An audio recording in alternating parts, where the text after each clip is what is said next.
Mon nom c'est Georges Ilkouri. Je voudrais vous raconter mon témoignage.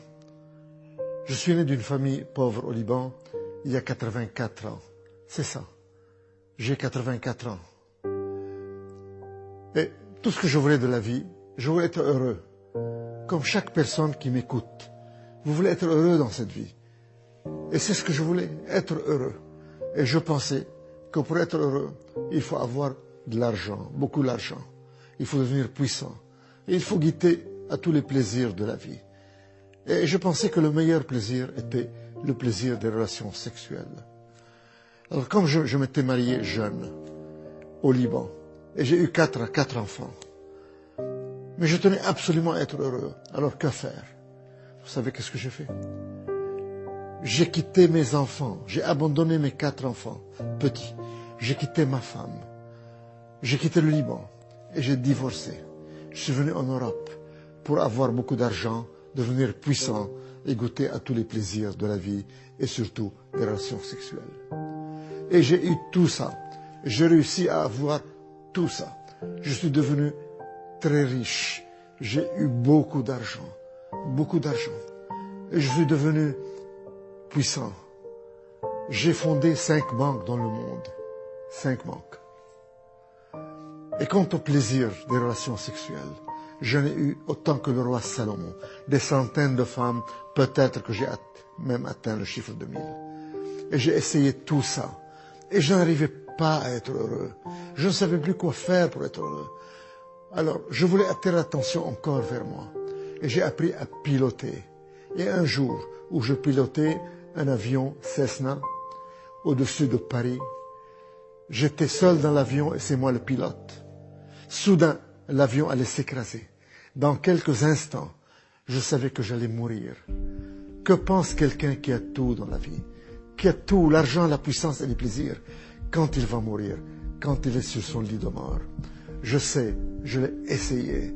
C'est la peur de découvrir qu'est-ce qu'il y a après la mort, la peur de la mort. Mais l'avion a touché le sol, il s'est écrasé, il était en morceaux. Et je regardais, je n'avais rien. Je suis sorti indemne, juste ce doigt était foulé. Et je pensais que c'était par ma propre puissance que j'ai échappé à la mort. Mais maintenant je réalise qu'il y a quelqu'un qui m'aimait et qui s'appelle Jésus-Christ, Dieu, le Fils de Dieu, qui m'a sauvé d'une mort certaine, parce qu'il a un plan dans ma vie, comme il a un plan dans la vie de chacun de vous. Mais à ce moment-là, il ne m'intéressait pas, et je continuais dans ma vie de débauche et de plaisir et d'argent et de puissance et de sexe. Mais je n'étais pas heureux, je n'arrivais pas à trouver le bonheur avec ces ingrédients. Il y a exactement 20 ans, j'étais encore à Londres, directeur général de 2 banques à Londres et responsable d'une banque aux États-Unis à Houston. Ces 3 banques, je les ai fondées moi-même, de rien. C'est moi le fondateur. En somme, j'ai fondé 5 banques dans le monde. 2 banques à Londres, une banque aux États-Unis, une banque à Bahreïn, dans le Golfe arabe. Et j'ai participé dans la création d'une banque à Genève. Je suis devenu puissant, riche, puissant. J'avais des appartements partout. Mon appartement à Paris était à l'avenue Foch, une des plus belles avenues du monde. Mon appartement aux États-Unis était à New York, au Trump Plaza, un des plus beaux immeubles des États-Unis. Quant à la maison que j'habitais à Londres, un vrai château, une mansion comme disent les Anglais, c'était à Twickenham, à 10 km de Londres. Et j'avais un jardin aussi grand qu'un terrain de football. Le fleuve la Tamise bordait mon jardin.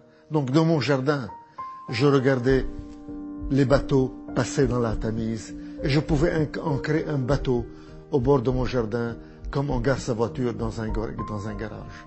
Voilà le genre de luxe que je vivais. Pour aller chez ma copine américaine, je prenais l'avion Concorde de Londres à New York.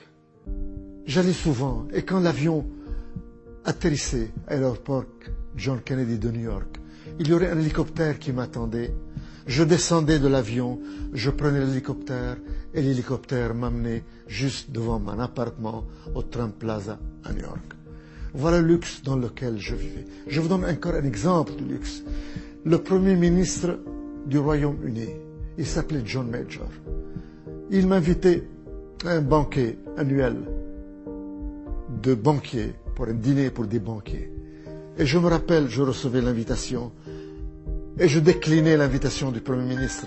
Je n'étais pas intéressé par le Premier ministre, je n'étais intéressé que pour moi-même, par mon plaisir, par mon argent, par mon luxe.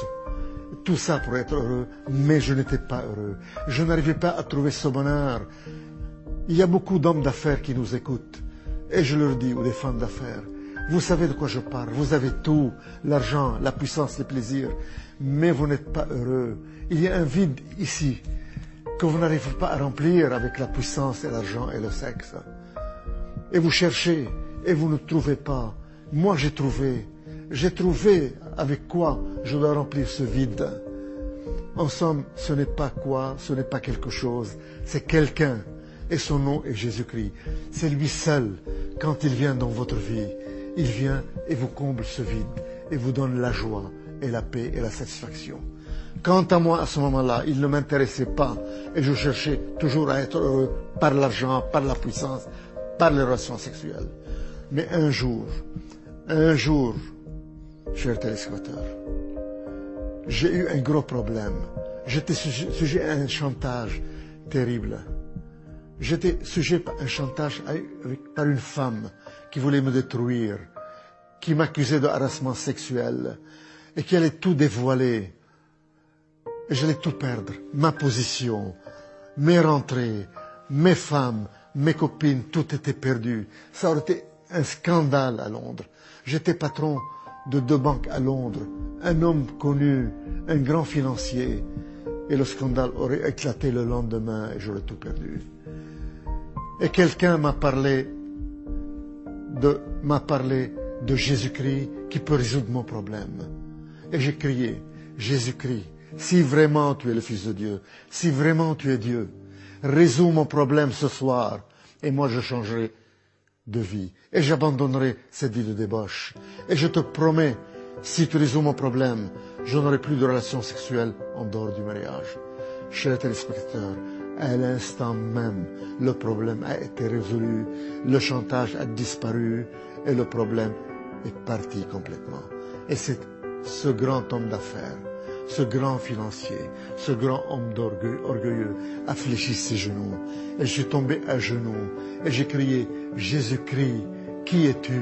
Tu es vraiment Dieu, tu es vraiment le Fils de Dieu. Tu as rempli ton engagement, tu as résolu mon problème. Et moi, à mon tour, je te promets, je change de vie, plus de sexe en dehors du mariage. Et je veux te connaître, je veux te suivre. Et la personne qui m'a présenté Jésus, qui m'a parlé de lui, a mis sa main sur ma tête et m'a conduit dans la prière du salut. Je suis tombé à genoux, plein de misère, plein de problèmes, plein de lourdeur, plein de maux, le chantage, les péchés. Et je me suis relevé. Tous les problèmes ont disparu, toute l'angoisse a disparu, toute la lourdeur a disparu. Et j'ai senti une joie et un bonheur m'envahir. Et pour la première fois de ma vie, chers téléspectateurs, à l'âge de 65 ans, j'ai reçu ce bonheur que je cherchais durant 65 ans, à travers l'argent, la puissance et les relations sexuelles et les plaisirs, et que je n'ai pas obtenu. Je viens de l'obtenir gratuitement à l'instant où j'ai reçu Jésus-Christ de Nazareth. J'étais tout étonné, je n'étais plus le même homme. J'ai senti que mon cœur de pierre a été enlevé et remplacé par un cœur de chair, par un cœur de chair. Tout était différent. J'ai remarqué que le ciel était bleu. J'ai remarqué que le jardin était vert avec le gazon. J'étais différent. Mon cœur de pierre a été enlevé et remplacé par un cœur de chair. Alors je me suis tourné vers cette personne qui m'a parlé de Jésus et je lui dis, mais qu'est-ce qui m'arrive? Je ne suis plus la même personne. Qu'est-ce qui m'arrive? Et il me dit, Tu es né de nouveau. C'est ça la nouvelle naissance. C'est ça la relation avec Jésus-Christ. Tu as maintenant la vie éternelle puisque tu as accepté Jésus-Christ. Chers téléspectateurs, ma vie a changé à partir de ce moment-là. Et je suis devenu un homme différent. Je ne peux plus mentir. Je ne peux plus tricher. Je ne peux plus que faire du bien. Et j'ai voulu à ce moment-là me marier pour avoir une vie en règle, pour avoir des relations sexuelles dans le mariage. Et j'ai supplié le Seigneur pour qu'il me montre qui il veut que j'épouse. Et je voulais que j'épouse une de mes anciennes amies. Mais dans un moment de désespoir où j'ai crié, Seigneur, il me faut une femme, trouve-moi une femme. Je lui ai dit, je vais ouvrir maintenant la Bible. Et montre-moi dans ta parole, dans la Bible, qui tu vas me donner comme épouse. Et j'ouvre la Bible. Et je tombe sur Malachie 2,14. Et je commence à lire. Vous dites pourquoi? Parce que le Seigneur a été témoin entre toi et la femme de ta jeunesse que tu as trahi. Et le Seigneur a été témoin de votre mariage. Et il ajoute, ne trahissez pas la femme de votre jeunesse, car moi, le Seigneur, le Dieu d'Israël, je hais les divorces. Et j'entends au fond de mon cœur, retourne à la femme de ta jeunesse, la mère de tes 4 enfants, que tu as abandonnée et divorcée il y a 31 ans.